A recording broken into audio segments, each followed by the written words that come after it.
Giska adalah seorang mahasiswi. Ia kuliah di sebuah universitas swasta di salah satu kota besar di Jawa Barat. Sebenarnya dia tinggal di Jakarta. Hingga akhirnya Giska menyewa sebuah kamar kos-kosan di kota tersebut. Sebenarnya bibi Giska tinggal di kota yang sama dengan kampusnya. Namun letaknya memang cukup jauh. Lagi pula ibunda Giska takut jika Giska nanti bisa menyusahkan bibinya. Oleh karena itu dia tetap diperintahkan untuk ngekos saja. Giska memang tidak mempermasalahkan hal tersebut, karena dia memang senang bisa tinggal sendiri tanpa ada orang yang lebih tua mengawasinya. Giska bisa bebas mengatur hidupnya sendiri, melakukan apa yang dia inginkan tanpa harus dimarahi. Satu ketika telepon genggam Giska berbunyi ketika pesan singkat dari temannya Aisyah yang tinggal di Jakarta masuk. "Gimana keadaan kosan lo, Gis? Nyaman?" Giska tersenyum kemudian membalas pesan singkat dari Aisyah. "Baik, di sini asik-asik aja, nggak terlalu mahal dan juga rame. Pemilik kosan juga perhatian sih, walaupun agak nyebelin." Giska meletakkan kembali telepon genggamnya di atas tempat tidur. Beberapa saat kemudian telepon genggamnya kembali berbunyi ketika pesan dari Aisyah kembali masuk. "Pas banget sama lu kan gak suka yang berisik-berisik. Nyebelin kenapa tuh yang punya kosan?" kata Aisyah. Giska mulai mengetik kembali di telepon genggamnya. "Gini Syah, tiap malam pasti keliling kosan ini. Sepertinya takut banget ada yang bawa pacar masuk ke dalam kamar kosan. Hampir tiap menjelang tengah malam, dia pasti lewat di depan pintu kosan sambil ngeliatin gue. Ya gue senyumin aja kalau dia ngeliat gue." Begitu balasan dari Giska kepada Aisyah. "Hati-hati Gis, ntar tuh bapak kos-kosan suka sama lu." Sambil tertawa, Giska membalas lagi pesan singkat temannya. "Ya mana doyan gua sama yang bapak-bapak gitu." Giska menggeleng-gelengkan kepala sambil membalas pesan temannya tersebut. Sudah hampir 3 bulan Giska tinggal di kamar kos itu. Tempatnya memang tidak terlalu bagus, tapi harganya cukup terjangkau dan tidak terlalu ramai. Ya, tidak terlalu ramai.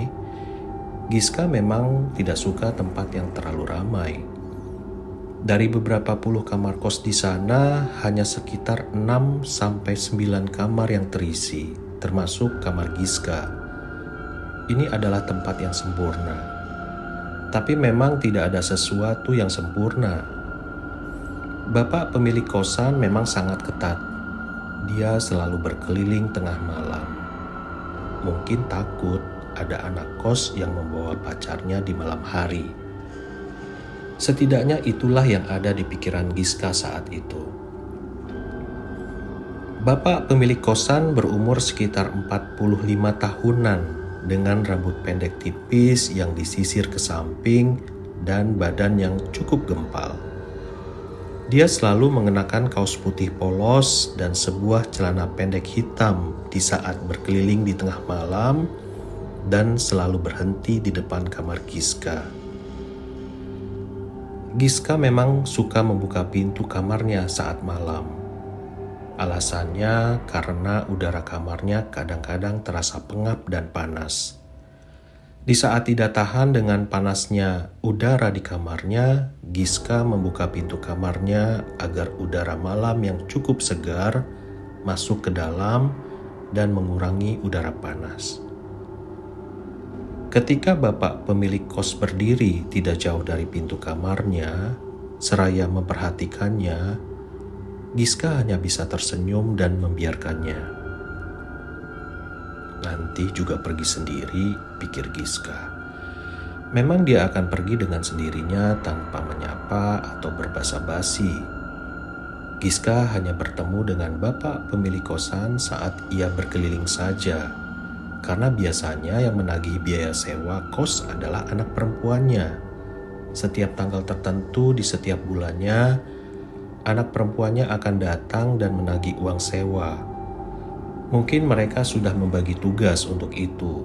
Si anak bertugas menagih uang sewa dan ayahnya bertugas mengawasi mahasiswi yang tinggal di sana. Mungkin karena itu juga kebanyakan mahasiswi yang tinggal di sini jarang sekali keluar malam. Mereka malas bertemu bapak kos. "Lagi ngapain lu? Kapan lu pulang ke Jakarta?" Kembali pesan singkat dari Aisyah masuk ke telepon genggam Giska. Giska mengambil telepon genggamnya dan membalas pesan tersebut. "Nantilah kalau libur, gue lagi ngetik tugas aja. Gimana keadaan di sana? Masih suka ngumpul-ngumpul gak sama anak-anak SMA teman kita dulu?" Giska meletakkan kembali telepon genggamnya dan kembali mengetik di laptopnya. Telepon genggam kembali berdering, tanda sebuah pesan masuk. Giska mengambilnya. "Udah jarang ngumpul nih, makanya gue kayak gak punya temen. Nanti kalau lo lagi libur terus pulang, hubungi gue ya, jangan sampai enggak. Gimana kabar bapak kosan yang tercinta?" Balas Aisyah. Saat membuka kata bapak kosan, Giska langsung merinding. Sebenarnya bapak kosannya itu tidak seramah yang dibayangkan orang. Dia sangat misterius. Ekspresi wajahnya selalu terlihat menyeramkan dengan kedua bola mata yang memandang tajam. Dia tidak pernah menunjukkan satupun senyuman saat Giska tersenyum. "Udah lu jangan mainin bapak kosan gue. Dia orangnya seram tahu, ntar kenapa-kenapa lo," balas Giska. Saat dia membalas pesan itu, tiba-tiba saja dia mencium bau bunga melati yang wangi di dalam kamarnya. Bau tersebut cukup menyengat. Giska segera melirik jam di dinding kamarnya. Pukul 11 malam. Seketika bulu kuduknya berdiri. Iya, gue gak ledekin bapak kos lo lagi deh. Gitu aja ngambek." Begitu balas pesan singkat dari Aisyah. Lo tahu gak? Gara-gara ngomongin bapak kos gue, sekarang kamar gue jadi tercium wangi bunga melati, balas Giska. "Hah? Serius lu? Serem banget ya kosan lu," balas Aisyah. Ketika Giska hendak membalas kembali pesan singkat dari temannya Aisyah, seketika itu ia kembali dikagetkan oleh kedatangan bapak kos. Dia berdiri beberapa meter dari pintu kamar Giska dengan tatapan yang sangat menyeramkan. Giska sampai tidak tahu harus berbuat apa. Dia hanya tersenyum seraya menundukkan kepalanya tanda memberikan salam. Tapi bapak kosan tidak membalas. Dia hanya diam dengan ekspresi penuh misteri. Giska sama sekali tidak dapat menangkap maksud dari ekspresi wajah tersebut. Namun yang pasti dia menangkap ada rasa tidak suka di wajah bapak kos. Buru-buru Giska mengalihkan pandangannya ke layar laptopnya. Dia tidak lagi mau menatap bapak kos. Beberapa menit berselang, Giska kembali melirik keluar kamar. Ternyata bapak kos sudah tidak ada. Dia pun langsung menutup pintu kamar kosnya rapat-rapat. "Udah ya, gue gak mau bahas lagi tentang bapak kos gue," tutup Giska kepada Aisyah. Dia kemudian bersiap untuk tidur karena memang keesokannya ada kelas jam 9 pagi. Keesokan paginya Giska bersiap-siap untuk berangkat ke kampusnya. Dia segera keluar kamar dan mengunci kamarnya.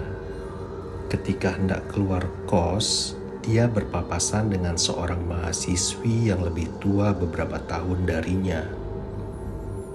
Dengan sopan, Giska mengenalkan diri karena memang dia belum pernah bertemu dengan mahasiswi itu selama tinggal di sana. Gadis itu bernama Intan. Dia adalah seorang mahasiswi senior di sebuah jurusan di kampus Giska. Giska kaget, ternyata ada juga mahasiswi yang juga kuliah di kampus yang sama dengannya. Mungkin karena mereka berbeda fakultas, jadi jarang bertemu. Mereka pun berjalan ke kampus bersama-sama.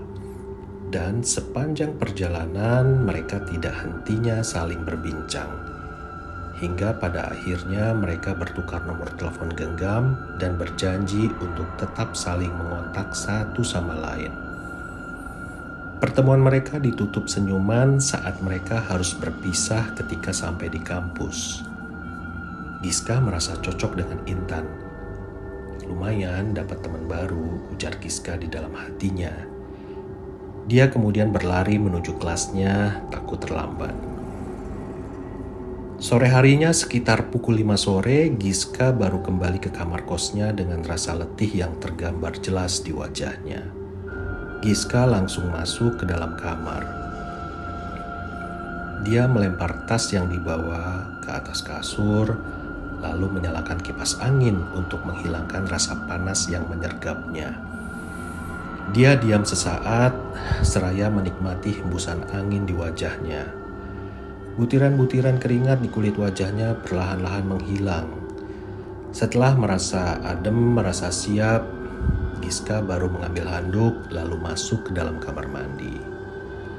Langit saat itu sudah sepenuhnya gelap dan azan maghrib baru saja selesai berkumandang saat Giska keluar dari kamar mandi. Untung saja tadi sempat membeli makanan, jadi Giska tidak perlu susah-susah keluar kosan untuk mencari makanan. Karena malam itu Giska memang tidak berniat untuk keluar kamar. Malam semakin larut, sudah pukul 9 malam. Saat itu Giska tengah mengerjakan tugasnya. Namun entah mengapa udara malam itu terasa sangat panas pengap dan dia merasakan kegerahan di dalam kamarnya. Seperti biasa yang dia lakukan setiap kali merasakan panas gerah, Giska membuka pintu kamarnya. Posisi tempat tidur tepat berada di dekat pintu membuat embusan angin malam yang segar langsung terasa begitu dia membuka pintu. Giska sangat menikmati sekali udara malam itu dan ia kembali bersemangat untuk mengerjakan tugas-tugasnya. Telepon genggam Giska berbunyi, tangannya langsung mengambil handphone. Kemudian ternyata ada sebuah pesan dari Aisyah. "Gis, lagi ngapain? Gua lagi bete nih." Begitu pesan dari Aisyah. Kemudian Giska membalas, "Bete kok bilang-bilang, Syah? Gua lagi bikin tugas nih." Giska meletakkan telepon genggamnya. Beberapa saat kemudian Aisyah membalas lagi, "Kosan lo gak jadi horor kan gara-gara semalam?" tanya Aisyah. "Gak, sampai sekarang masih aman kok. Makanya jangan ngomongin bapak kos gue lagi. Siapa tahu dia punya indera keenam." Sambil tertawa Giska membalas. Entah mengapa setelah menunggu cukup lama, Aisyah tidak membalas pesannya. Dia pun mencoba mengirimkan lagi pesan yang sama berkali-kali, tapi tidak ada satupun yang berhasil terkirim. Giska kebingungan. Mungkin jaringan selulernya sedang terganggu atau telepon genggamnya yang memang mulai rusak. Ketika Giska menelpon Aisyah, tidak tersambung. Akhirnya, untuk mencari tahu apa yang terjadi, Giska mencoba mengirim pesan singkat ke Intan yang tinggal di kosan yang sama di lantai 2. "Kak Intan, jaringan seluler kok terganggu ya?" pesan Giska. Ia lalu mengirimkan pesan itu dan secara tidak disangka pesan itu masuk. Intan pun membalas, "Gak ada masalah kok Gis, memang kenapa?" Begitu balas pesan dari Intan. "Gini kak, aku SMS temanku gak bisa, Telepon juga nggak bisa. Tapi aku SMS Kak Intan, kok bisa? Mungkin memang jaringannya aja kali ya, jelas Giska. Bisa aja, namanya juga tinggal di pinggir kota, Gis. Begitu kelakar Intan. Iya Kak, tapi aku betah kok di sini. Tempatnya nggak terlalu rame, nggak berisik kayak di tengah kota, sambung Giska. Ternyata dia mulai nyaman berkirim pesan dengan Intan. Nah, kalau itu aku setuju. Enak di sini, bisa belajar tenang. Raut wajah Giska tiba-tiba berubah jadi masam. Kemudian dia membalas pesan Intan. Iya Kak, cuman ya nggak enaknya selalu diawasi sama bapak kos. Kayaknya takut banget aku macem-macem. Aku kan anak baik. Begitu balas Giska kepada Intan. Tapi ternyata setelah pesan terakhir itu, Intan cukup lama membalasnya. Giska mulai menunggunya dengan perasaan cemas dan akhirnya Intan membalas pesan itu. Bapak kos yang mana, Gis? Giska dengan cepat membalasnya. Bapak kos kita, Kak. Itu loh yang setiap malam selalu keliling ngawasin kita. Intan pun kembali membalas pesan itu. Kamu jangan bercanda, Gis. Kita tuh gak punya bapak kos dan gak ada yang ngawasin kos ini. Paling cuma sebulan sekali buat nagih uang kos, itu pun anak perempuan yang menagihnya kepada kita. Seketika itu Giska kebingungan, dia berpikir keras. Lalu yang bapak kos yang setiap malam aku lihat keliling itu siapa ya Kak? Dia bapak kosnya kan? Giska benar-benar tidak mengerti apa yang Intan maksud. Gis, bapak kos di sini udah meninggal kira-kira 3 tahun yang lalu. Dia mati dicekik menggunakan kawat sama istri keduanya karena cemburu. Setelah itu kosan ini diambil alih sama anak perempuannya. Itu loh yang suka nagih uang kos setiap bulan. Seketika itu detak jantung Giska berhenti. Lalu sosok yang dia lihat setiap malam itu siapa? Darah di dalam tubuh Giska mengalir lebih cepat dan tanpa terasa udara yang sangat dingin masuk ke dalam kamarnya. Suasana di kamarnya mendadak hening.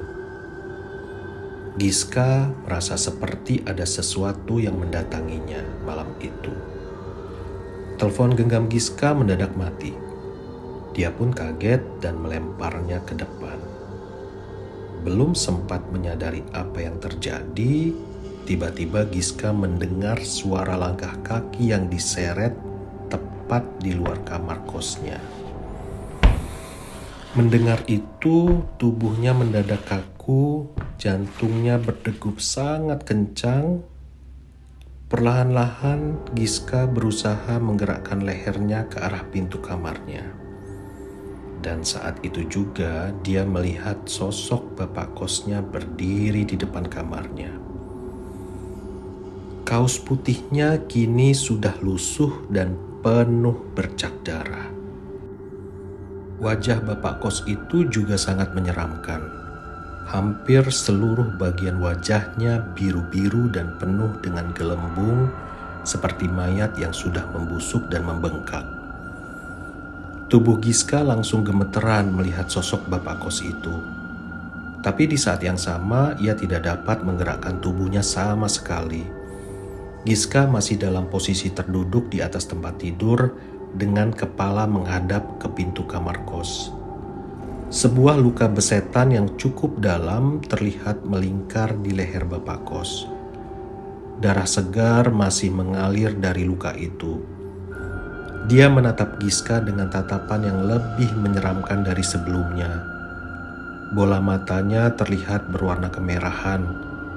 Giska tidak tahu harus berbuat apa. Suhu badannya naik secara tiba-tiba menjadi sangat panas.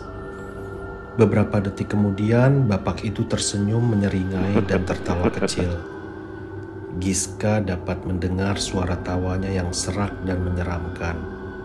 Bahkan Giska juga dapat mendengar suara deru nafas yang amat berat dan lengket di antara sunyi malam itu. Belum habis ketakutan Giska, tiba-tiba leher sosok bapak kos itu terputus dan mengakibatkan kepalanya terjatuh lalu menggelinding di tanah. Saat menggelinding, potongan kepala itu meninggalkan jejak darah di tanah.